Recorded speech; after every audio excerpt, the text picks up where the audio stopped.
Bismillahirrahmanirrahim. Assalamualaikum warahmatullahi wabarakatuh. Alhamdulillahil malikid dayyan alladhi an'amana bi ni'matil imani wal furqan. Wassalatu wassalamu ala Rasulillah Muhammadin sayyidi waladi Adnan wa ala alihi wa ashabihi wa tabi'ihi ala mamarriz zaman. Ashhadu an la ilaha illallah wahdahu la syarika lah al-munazzahu 'anil jismiyati wal jihati waz zamani wal makan. Wa ashhadu anna sayyidana Muhammadan abduhu wa rasuluh alladzi kana khuluquhul Qur'an. Amma ba'd. Para pemirsa Kompas TV yang berbahagia dimanapun saja Anda berada, marilah kita senantiasa meningkatkan kualitas ketakwaan kita kepada Allah Subhanahu wa Ta'ala. Karena itu yang akan dijadikan sebagai bekal kita di akhirat kelak. Allah berfirman dalam Al-Quran, وَتَزَوَّدُوا فَإِنَّ خَيْرَ الزَّادِ التَّقْوَى وَاتَّقُونِي يَا أُولِي الْأَلْبَابِ. Bertakwalah kamu, persiapkanlah bekalmu, maka sebaik-baik bekal adalah takwa, dan bertakwalah kamu kepadaku, kata Allah, wahai orang yang mempergunakan akal pikirannya. Maka dalam tafsir Taisiril Karim Ar-Rahman fi Tafsiril Kalamil Mannan, Syekh Abdurrahman bin Nasir As-Sa'di, beliau menyatakan bahwa bekal yang hakiki yang harus dipersiapkan dan manfaatnya berkesinambungan bagi pemiliknya, baik dalam kehidupan dunia ini maupun dalam kehidupan akhirat nanti, adalah bekal takwa. Dan bekal takwa tersebut juga akan memberikan keselamatan, kebahagiaan dunia dan akhirat bagi orang yang mempersiapkannya. Dan hanya orang yang mempergunakan akal pikirannya lah yang bisa mempersiapkan bekal takwa tersebut. Maka pemirsa Kompas TV dimanapun Anda berada, maka sebagai orang yang mempergunakan akalnya dengan sebaik-baiknya, maka mari kita persiapkan bekal takwa tersebut. Dan kita harus mengimplementasikan ketakwaan tersebut, karena takwa itu adalah imtisalu awamirillah wajtinabu nawahihi. Bahwa takwa disebut dengan takwa adalah orang yang mengamalkan segala perintah Allah dengan segala daya mampunya dan menjauhkan dirinya dari segala hal-hal yang dilarang oleh Allah Subhanahu wa Ta'ala. Mudah-mudahan kita bisa mempersiapkan bekal takwa tersebut. Dan di samping itu, sebagai orang yang beriman, juga selayaknya kita selalu meningkatkan kualitas syukur kita kehadirat Allah Subhanahu wa Ta'ala.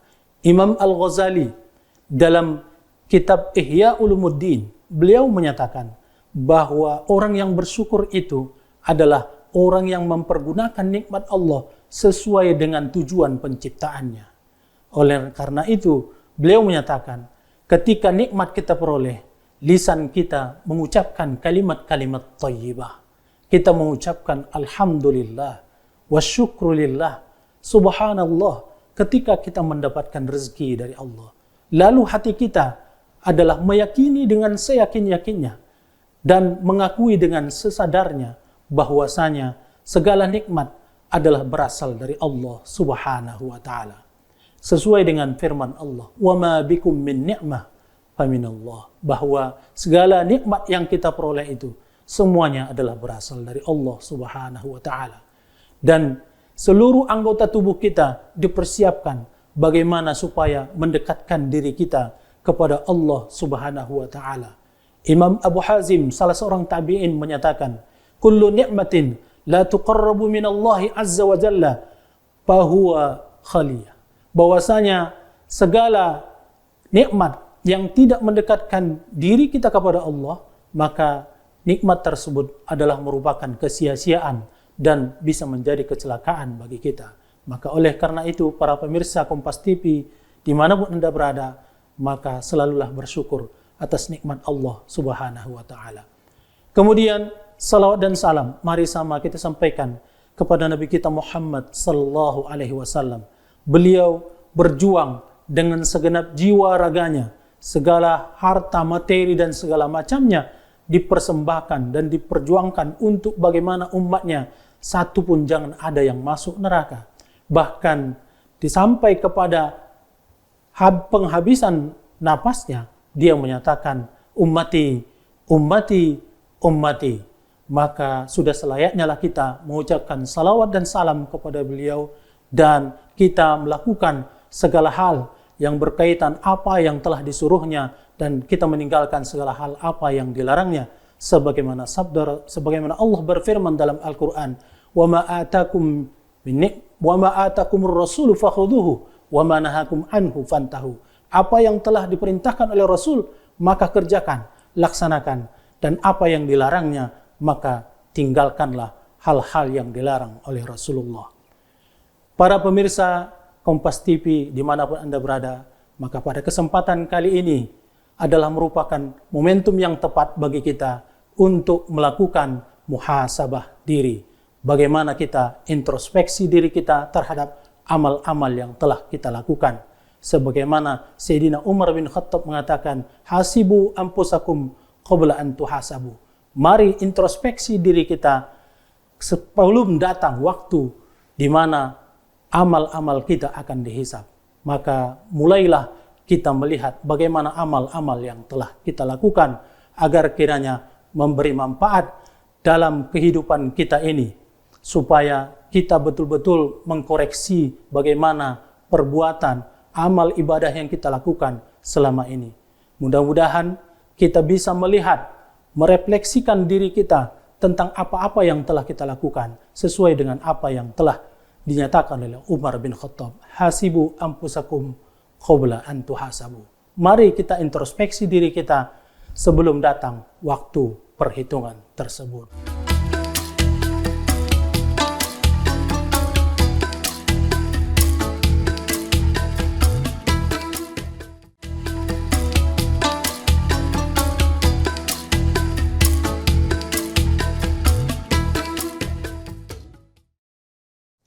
Pemirsa Kompas TV dimanapun Anda berada, kita haruslah melakukan introspeksi diri kita. Kita melihat bagaimana kualitas keimanan kita. Rasul pernah bersabda bahwa al-iman yazid wa yanqus. Dalam redaksi lain disebut al-iman yazid wa yantaqis. Bahwasanya iman itu mengalami fluktuasi, yaitu kadang naik, kadang turun. Lalu kita melihat kepada diri kita sendiri bagaimana fluktuasi keimanan kita. Kalau iman itu naik, maka disebut al-iman yazid bitta'ah. Fluktuasi keimanan itu bertambah kalau ketaatan-ketaatan yang kita lakukan.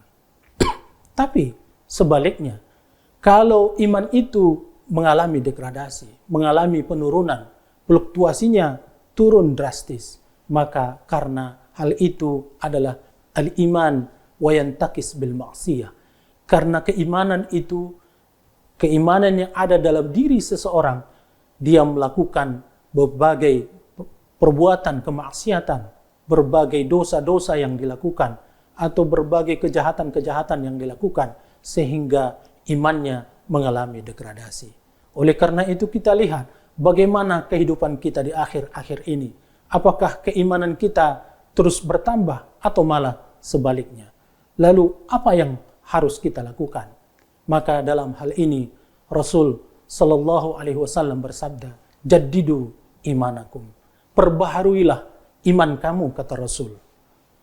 Ketika kita introspeksi diri kita, kita lihat bagaimana kadar kualitas keimanan kita, maka untuk memperbaiki tersebut, kita perbaharui kadar keimanan kita.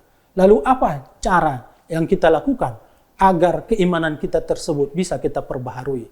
Syekh Ibrahim Al-Khawas, sebagaimana dikutip oleh Imam Abi Zakaria An-Nawawi dalam kitabnya At-Tibyan fi Adabi Hamlatil Quran, beliau menyatakan bahwa dawaul qalb khamsatul asya, bahwa obat hati, bagaimana supaya keimanan kita terus naik fluktuasinya, adalah ada 5 perkara yang harus kita lakukan.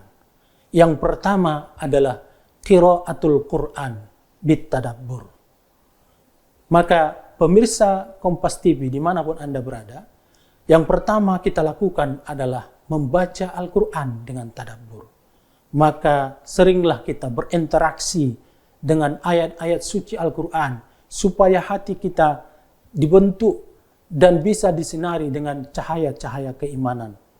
Apa yang dimaksud dengan tadabbur tersebut? Bahwasanya ketika membaca Al-Quran tidak hanya sekedar membaca, tidak hanya sekedar membaca sambil tidak mengetahui apa isinya, tapi tadabbur tersebut adalah kita membaca Al-Quran dengan perlahan, memahami maknanya. Di dalam sebuah ayat disebutkan, warattilil Qur'ana tartila. Bacalah Al-Quran secara tartil. Tartil itu maksudnya adalah sebagaimana Imam Ali mengatakan, tajwidul huruf wa ma'rifatul wuquf. Bahwasanya kita membaca Al-Quran ini sesuai dengan kaidah-kaidah tajwid. Dan kita mengetahui mana batas wakafnya, mana batas memulai membaca Al-Quran. Maka itulah yang dimaksud dengan warattilil Qur'ana tartila, sebagai bagian dari tadabbur tersebut. Kemudian ketika itu telah kita laksanakan, yang kedua adalah apa yang kita baca itu tentunya harus kita pahami apa makna yang kita baca. Maka ketika kita memahami apa yang kita baca tersebut, maka kita resapkan ke dalam hati kita dan kita berusaha untuk melaksanakan apa yang kita baca. Karena Allah berfirman dalam Al-Quran, afala yatadabbaruna Al-Quran am ala qulubin aqfaluha. Apakah mereka tidak mau mentadabbur Al-Quran atau dalam hatinya sudah tertutup mati?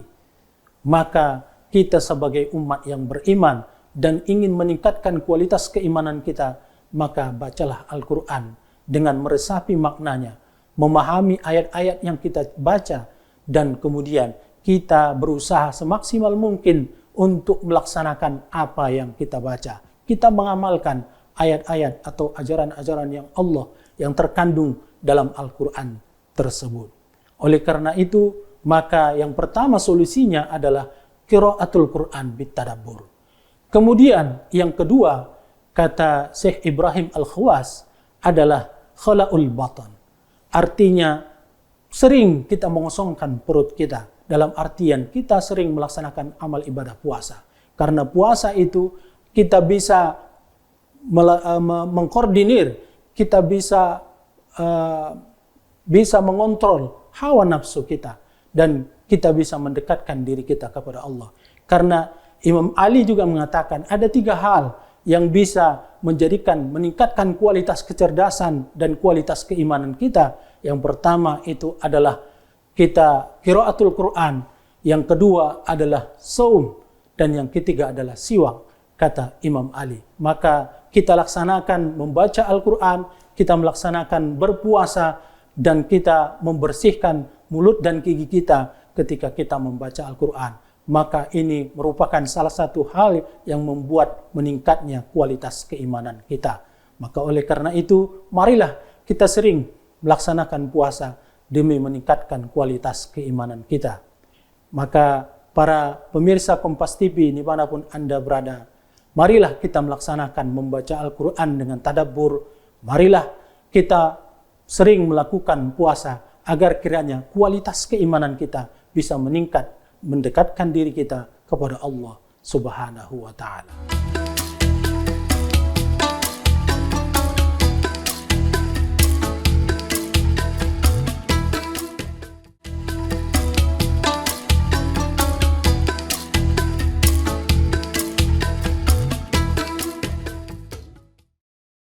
Pemirsa Kompas TV yang berbahagia, kita tadi telah membahas ada 2 di antara yang 5 dari dawaul qalb, obat hati untuk meningkatkan kualitas keimanan kita.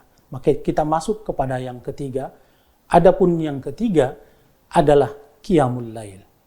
Seorang yang ingin meningkatkan kualitas keimanannya kepada Allah, maka seringlah mendekatkan diri kepada Allah. Maka salah satu hal yang bisa mendekatkan dirinya kepada Allah adalah menghidupkan malam-malamnya dengan melaksanakan solat-solat nawafil, solat-solat sunat, untuk mendekatkan dirinya kepada Allah. Maka ini akan membentuk hatinya agar meningkatkan kualitas keimanannya. Maka perlulah kita lakukan solat malam. Ini yang ketiga yang harus kita lakukan. Karena dalam sebuah hadis Rasul disebutkan, selain solat fardu yang diwajibkan, maka solat yang paling disenangi atau solat yang utama adalah solat malam atau solat nawafil yang dikerjakan pada malam hari, yaitu qiyamul lail. Maka marilah kita melaksanakan qiyamul lail bagi orang yang ingin mendekatkan dirinya kepada Allah dan ingin meningkatkan kualitas keimanannya. Para pemirsa Kompas TV dimanapun Anda berada, yang keempat dari khamsatul asya sebagai dawaul qalb, kata Syekh Ibrahim Al-Khawas, adalah bahwasanya at-tadarruh inda sahar. Artinya apa? Merendahkan hati di waktu sahur. Maka di sepertiga malam akhir, maka marilah kita mendekatkan diri kita kepada Allah dengan beristighfar, berdoa kepada Allah. Maka orang-orang yang berdoa kepadaku, kata Allah, di sepertiga malam terakhir, maka aku akan ijabah doanya. Dan siapa yang meminta kepadaku di sepertiga malam terakhir, maka aku akan memberikan permintaannya, kata Allah. Dan dalam Al-Quran juga disebutkan, wabil ashari hum yastaghfirun, bahwa salah satu ciri-ciri orang yang bertakwa dan mendekatkan dirinya kepada Allah dan mau meningkatkan kualitas keimanannya adalah orang-orang yang ketika waktu sahur dia melakukan permohonan ampun kepada Allah, memohon ampun kepada Allah, beristighfar. Wabil ashari hum yastaghfirun. Ciri-ciri orang yang mendekatkan diri dan meningkatkan kualitas ketakwaannya adalah mereka meminta ampun atas segala dosa yang mereka lakukan. Maka solat nawafil yang dilakukannya ditutup dengan permohonan ampun. Permohonan ampun atas segala dosa-dosa yang telah dilakukannya. Mudah-mudahan Allah mengampuni segala dosanya dan dia menjadi dekat kepada Allah Subhanahu wa taala dan termasuk orang-orang yang bertakwa. Ini ciri yang keempat.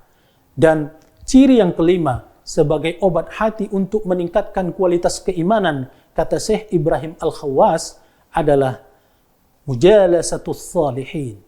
Artinya sering berdialog, sering bercengkrama, sering meminta nasihat kepada para orang-orang saleh, kepada para ulama yang melakukan amal ilmunya, mengajarkan ilmunya dan mengamalkan ilmu yang telah diajarkannya kepada orang lain. Maka seringlah kita duduk bercengkrama, memohon nasihatnya agar kiranya tetap dalam kondisi sesuai dengan apa yang diperintahkan oleh Allah Subhanahu wa taala, agar kiranya kita tetap menjadi orang-orang dalam koridor orang yang muhsin, orang yang selalu meningkatkan kualitas keimanannya dan selalu introspeksi terhadap apa-apa yang telah dilakukan selama masa hidupnya. Maka oleh karena itu, 5 hal yang tadi yang telah kita sebutkan agar kiranya bisa kita lakukan dalam kehidupan kita sehingga kualitas keimanan kita bisa meningkat dari hari demi hari. Sebagaimana tadi yang telah disebutkan qalb, bahwasanya dawaul qalb khamsatu asya. Ada 5 obat hati. Yang pertama adalah kita membaca Al-Quran dengan tadabbur. Yang kedua adalah kita sering berpuasa. Yang ketiga kita melaksanakan salat malam. Yang kemudian kita beristighfar dan memohon ampun kepada Allah. Dan yang kelima kita bergaul dan memohon nasihat kepada para ulama dan orang-orang soleh. Dan kita bermohon kepada Allah agar kiranya kualitas keimanan kita terus meningkat. Para pemirsa Kompas TV dimanapun Anda berada, marilah kita tingkatkan kualitas keimanan kita dengan membaca Al-Quran, dengan menjadikan puasa sebagai tameng diri kita, mendirikan salat malam, kemudian kita memohon ampun kepada Allah dan bergaul dan memohon nasihat kepada para ulama dan orang-orang soleh. Mudah-mudahan kita sebagai pemirsa Kompas TV dimanapun Anda berada, kita menjadi orang-orang yang mempergunakan akal kita dengan sebaik-baiknya, sehingga kita memiliki iman yang baik dan bisa menjadi orang-orang yang bertakwa, sehingga kita selamat di dunia maupun di akhirat. Mudah-mudahan Allah memberikan ridho dan keberkahan atas segala apa yang kita lakukan. Amin, amin, ya Rabbal Alamin. Wabillahi taufiq wal hidayah. Wassalamualaikum warahmatullahi wabarakatuh.